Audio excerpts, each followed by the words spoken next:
Le agradezco la invitación a la SOMEVE y vamos a meternos en el tema porque la idea es tratar de abarcar muchas cosas y el tiempo calculo que vamos a llegar. Como todos conocen o se acuerdan por ahí, las garrapatas se dividen en dos grandes grupos, garrapatas blandas y garrapatas duras. Todas transmiten numerosas enfermedades, además pueden causar por picadura, parálisis, toxicosis y alergia. Nosotros nos vamos a enfocar en garrapatas duras puntualmente. Lo que vamos a hacer es varios recortes del tema porque son temas muy largos para abarcarlo solo. Las garrapatas duras pican a los humanos. Por ahí todos estamos acostumbrados a la garrapata común del perro, pero hay muchas otras especies en Argentina, de las cuales todas las que figuran ahí son las que están asociadas, se han registrado alguna vez picando al humano.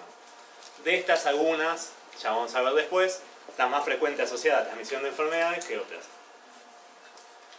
Bueno, como verán, las zonas más frecuentes están relacionadas con las zonas del cuello, zona de axila, zona inguinal. Son lugares de piel fina donde la garrapata accede tanto desde subiendo del piso o desde alguna vegetación.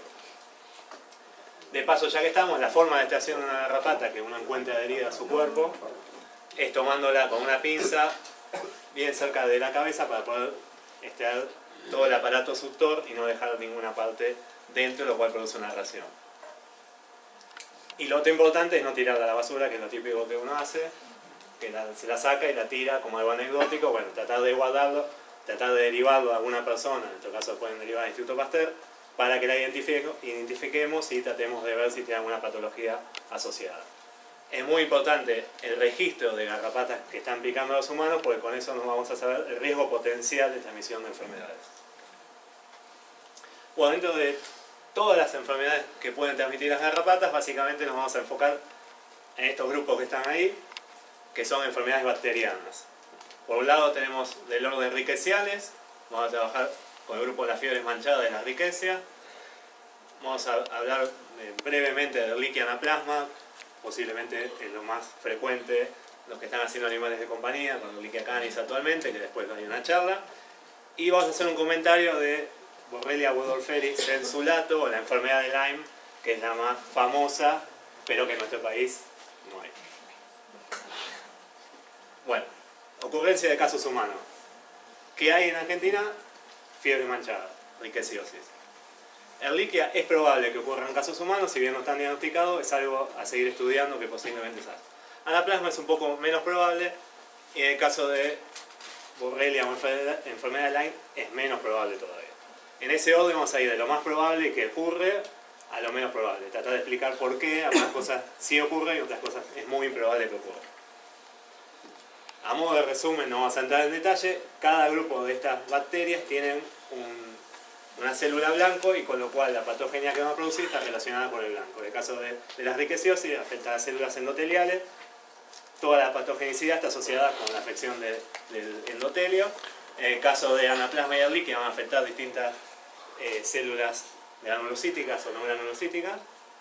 Y ya en el caso de Borrelia ya no son bacterias intracelulares, sino que van a afectar ya más distintos órganos, son espiroquetas, emparentadas con lepto. Bueno, el género Rickettsia. El género Rickettsia abarca un montón de especies, se clasifican, todos los días sale alguna cosa nueva, así que no vamos a meternos en el tema, simplemente nos vamos a enfocar en las que están circulando en Argentina. Si uno recapitula un poco cuál es la situación del estudio de estas enfermedades en Argentina, se puede decir que antes del 2000, o sea, son enfermedades que se han estudiado en el siglo XXI. Casi no hay datos. En realidad el primer artículo publicado desde 1999 en referencia a unos casos de rickettsiosis en el norte del país. Recién después hay que ir al 2004 y a partir de ahí se empieza a producir conocimiento, pero de todas formas, como ven, es un puntillado de puntos de hallazgo de lugares donde hay o casos humanos o donde se detectó en garrapatas estas rickettsia. En resumen, todas estas son los hallazgos, la especie de rickettsia, la garrapata en la cual se encontró, pero la idea es enfocarnos en las tres que han producido casos humanos en nuestro país. Rickettsia rickettsii produce la rickettsiosis más letal del mundo, con muerte, Rickettsia parkeri y Rickettsia massivi. Como ven, Rickettsia rickettsii está en el norte del país. En el caso de Rickettsia parkeri se va a asociar principalmente a la cuenca del Plata, pero actualmente se ha encontrado con otras especies de garrapata en el centro del país. Y por último, Rickettsia massilia Macili es la que está asociada a la garrapata común del perro, por consiguiente la distribución posiblemente sea mucho mayor, esas son áreas donde se estudió nomás.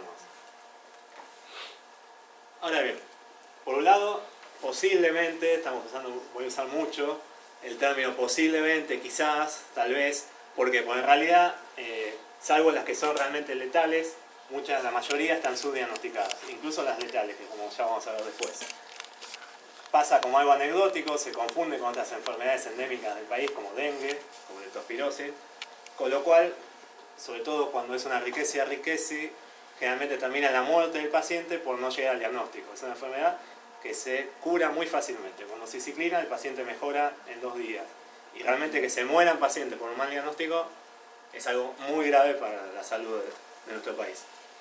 Si uno revisa el SNBS, la notificación, se va a encontrar que en el periodo del 2012 hasta el 2016, la Semana Epidemiológica 34, se han notificado 179, como un gran paquete, sospechosos, notificados, confirmados, descartados. En realidad la notificación es escasa, pero el problema principal es que no tenemos un diagnóstico disponible en la mayoría de los efectores. Por consiguiente, se puede diagnosticar clínicamente, tratar y nada más, o ni siquiera pensar, y si con suerte el paciente tiene una riqueciosis leve, va a pasar y no va a pasar nada y queda en lo anecdótico. Bueno, empezamos por el orden de la más grave, no sé si tapo, a las más débiles. Bueno, la riqueza está asociada básicamente en Argentina a lo que anteriormente se llamaba Amblioma cajenense. Es una garrapata que actualmente se considera un complejo de especies, 5 o 6 especies, de las cuales en Argentina hay 2 especies asociadas a 2 tipos de ecorregiones. Por un lado, la Yunga y el Chaco Oriental, para Amblioma sculptum, y Amblioma tonelliae está en el Chaco Occidental. Los casos humanos de Argentina se han producido en este sector, en el límite entre Jujuy y Salta, y todavía no se sabe con certeza cuál de las 2 garrapatas es la causante de estos casos. Se han hecho estudios, ahora que están clasificadas como 2 especies distintas, y todavía no se ha encontrado cuál de las 2. Por consiguiente, se consideran a las 2 como posibles vectores. Bueno, los operadores de estas garrapatas, como ven, son muy amplios: bovinos, equinos, caninos, roedores. Humanos, una garrapata muy agresiva con los humanos, o sea, tiende a picar fácilmente a los humanos, se sube para picar, no por error. Y yo voy agregando un pequeño recuadrito, ya que la mayoría, calculo, gran porcentaje somos colegas veterinarios, porque siempre surge la pregunta de qué le hace a los caninos domésticos. Así que ahí abajo me apareciendo un recuadro, por ahí no lo leo, pero bueno. De todas el grupo de riquezas que voy a nombrar, en realidad la que sí está comprobado que produce enfermedad en los caninos es Rickettsia rickettsii. La enfermedad va a transcurrir, como siempre, afecta al endotelio, por consiguiente, fiebre, edema, hiperemia de todas las zonas de piel, hemorragias petequiales, puede haber signos neurológicos, hasta una afección grave. Lo mismo, de la misma forma que en el humano es grave, esta enfermedad va a ser grave en los caninos. De todas formas, en Argentina no hay ninguna notificación, también está asociado a que no hay un diagnóstico, y es más, en realidad, si bien los casos humanos confirmados de Rickettsia rickettsii notificados son muy pocos, posiblemente y seguramente hay muchos más que quedan como anecdóticos o simplemente alguien que se murió sin diagnóstico. Bueno, como ven, la lesión es en todas las zonas de circulación terminal, desde un rash maculopapular leve, necrosis, shock y muerte. Y hoy por hoy las publicaciones son 3 publicaciones nomás de esta enfermedad. Básicamente 1999, que es lo que arranca con la publicación en Jujuy de unos casos pediátricos, se mueren, creo, 6 niños eran, que mueren en Jujuy. Y después se hace un estudio posterior en 2008 donde se identifica, en esa época era el complejo Amblioma cajenense como el vector de esta garrapata.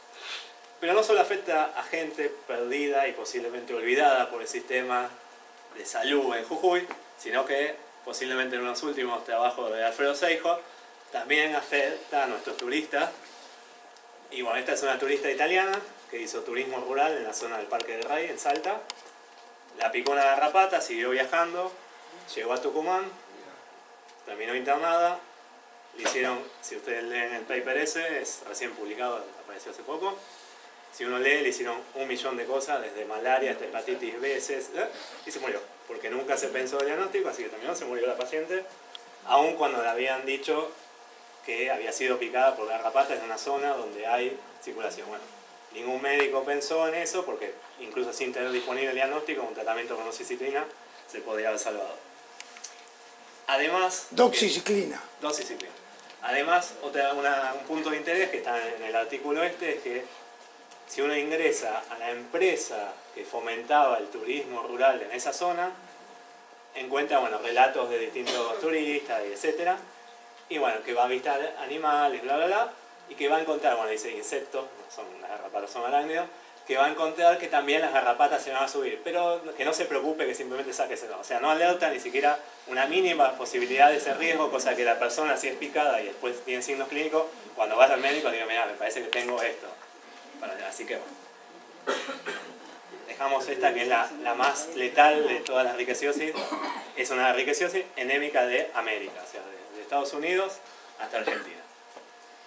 Después tenemos Rickettsia parkeri, que es más leve, generalmente es autolimitante la enfermedad, pero depende del estado inmunitario, puede transcurrir durante más tiempo o no.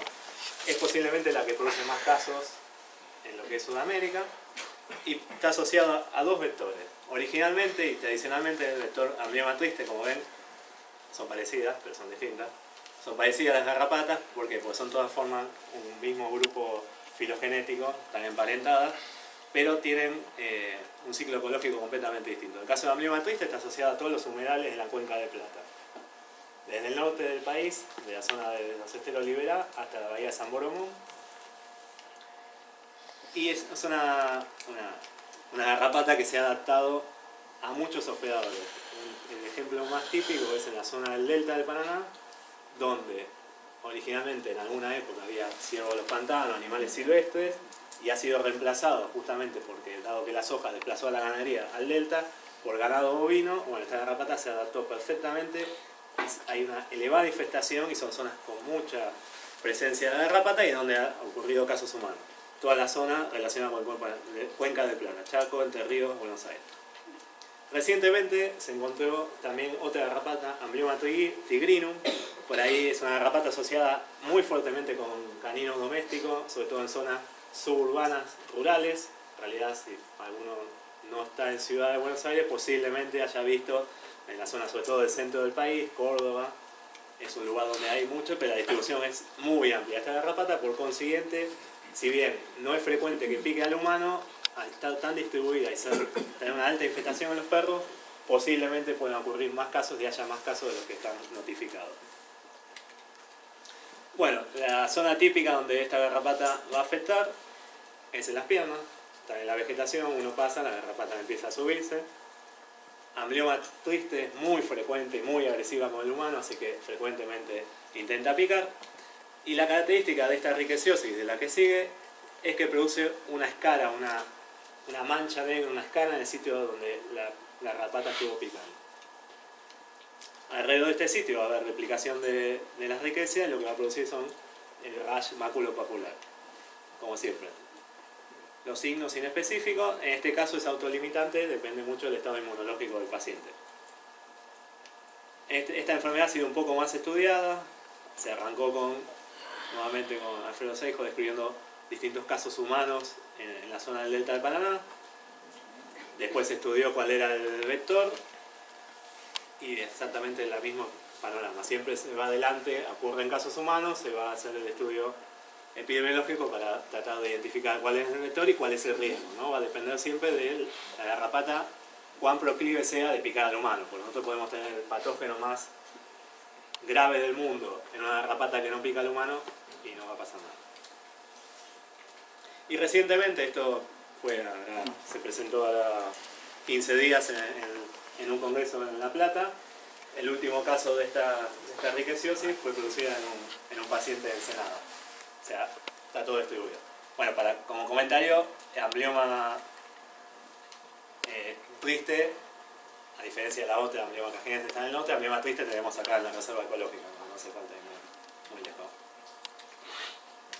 Bueno, y por último esta, que ya nos atañe más a nosotros porque la hemos estudiado en Ciudad de Buenos Aires, Rickettsia massili, asociada a la garrapata común del perro, complejo riflicéfalo sanguíneo. Después vamos a hacer un comentario sobre esta especie de garrapata. Bueno, lo mismo, tanto la anterior Rickettsia parkeri como como Macili, no está comprobado que produzca enfermedad en perros, se ha sospechado, pero no está confirmado realmente. Se encuentra serología positiva. El tema de la serología positiva en animales que tienen infestación, bueno, están en contacto. De ahí a comprobar infección hay un paso que hay que dar. Afecta principalmente a los perros, como ya todos conocemos, pero puede picar a los humanos. Obviamente es más proclive cuando tenemos una infestación alta en el perro, en el ambiente, y tenemos un contacto estrecho con el animal. Es mucho más fácil que nos termine picando, especialmente los machos. O sea, la hembra y el macho, bueno, están sobre el animal. Generalmente la hembra se desprende, va a desovar, pero el macho sigue dando vueltas, entonces es más frecuente que pique el macho. Bien. Bueno, lo que produce es siempre el mismo tipo de patología, un rash maculopapular. Este es el único caso diagnosticado para nuestro país de esta patología. Es de una persona que viajó a España y por el periodo de incubación se contagió evidentemente en Buenos Aires. Sino inespecífico, fiebre, cefalea, sensación de malestar, un rash maculopapular, y generalmente se puede encontrar asociado a la mancha negra o el sitio de picadura de la garrapata, que es este puntito. En este cuadro, medio difícil de encontrarlo, pero bueno, imagínense además que concomitantemente con la época en que está el ricocefalo sanguíneo, también posiblemente tengamos dengue, que da cuadros por ahí no tan floridos como este, pero da cuadros similares.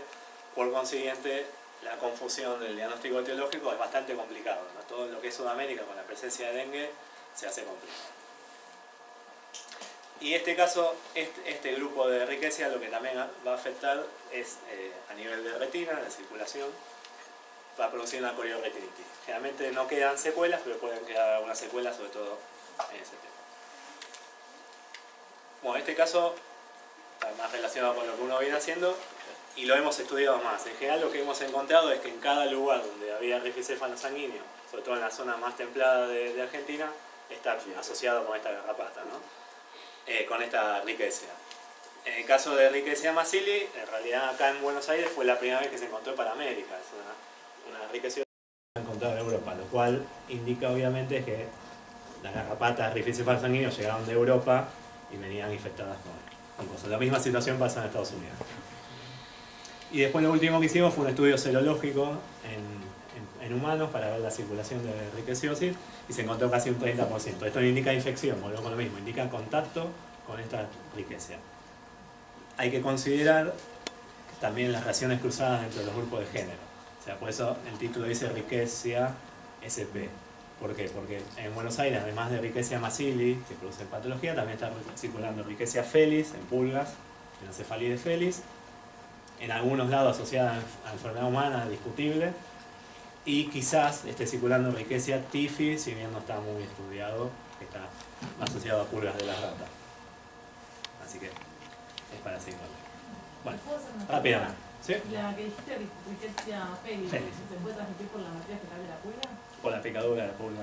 Por la picadura. Sí. Sí. No hay... A ver, es discutible si produce o no casos. En algunos países dicen que sí produce y en otros no. ¿Por qué? Porque no es lo mismo. La evidencia de que si yo encuentro ADN de Rickettsia felis en la sangre de un humano no es literal a que él está produciendo la patología, ¿no? Estas enfermedades ya empieza a ver cuando son... No es tan literal las cosas. O sea, lo mismo pasa encontramos Anaplasma platis circulando en pacientes con HIV. Bueno, está produciendo patología, está circulando, pero el sistema inmunológico está bajo y permite que circule, pero no produce nada. Bueno, ahí es la parte de nebulosa. No sé cómo estamos el tiempo. 3 minutos. ¿3 minutos? Sí. Ah, mira qué interesante. Bueno, así que vamos a llegar hasta acá nomás. Bueno, básicamente le quería presentar el género líquida, Anaplasma platis, marginales, líquida cani y líquida chafensis. A ver, las que más conocemos y que voy a hacer un breve comentario, de paso sirve de puente para lo que sigue. El líquida chafensis y otras líquidas se están descubriendo y en realidad está poco estudiado. Es un género que potencialmente se va a encontrar que produce patología en humanos. En realidad, de las pocas garrapatas en las cuales se ha estudiado, está presente y se encuentra y son garrapatas que pican al humano. La idea es hablar brevemente del líquida Anaplasma platis y el líquida canis para terminar. Y ahí había que introducir el concepto de qué pasa con ricocefalo sanguíneo. En realidad se considera ricocefalo sanguíneo, son dos especies de garrapatas, no es una sola. Una está presente en la región más tropical y otra en las regiones más templadas. Y la evidencia epidemiológica y experimental indica que el linaje tropical transmitiría Ehrlichia canis y Anaplasma platis, mientras que el templado está asociado con Rickettsia massilia y Anaplasma platis. En Argentina, el linaje tropical se encuentra en la zona norte del país y el linaje templado del resto. De todas formas, hay notificaciones confirmadas. Cuando digo notificaciones, encontramos ADN, porque no, el aislamiento es bastante complejo, ADN de Ehrlichia canis en el perro o en la garrapata o lo que sea, ¿no? No serología, que puede dar reacciones cruzadas, pero después lo tocarán en el cuerpo.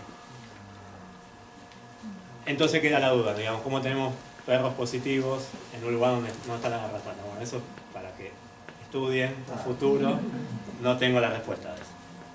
Pero bueno, sí considerar que no es lo mismo tener una serología positiva que encontrar en forma directa el patógeno por PCR o aislamiento. Y después, bueno, algún comentario mínimo quería compartir con ustedes de Ehrlichia canis, un estudio que hicimos en 2014.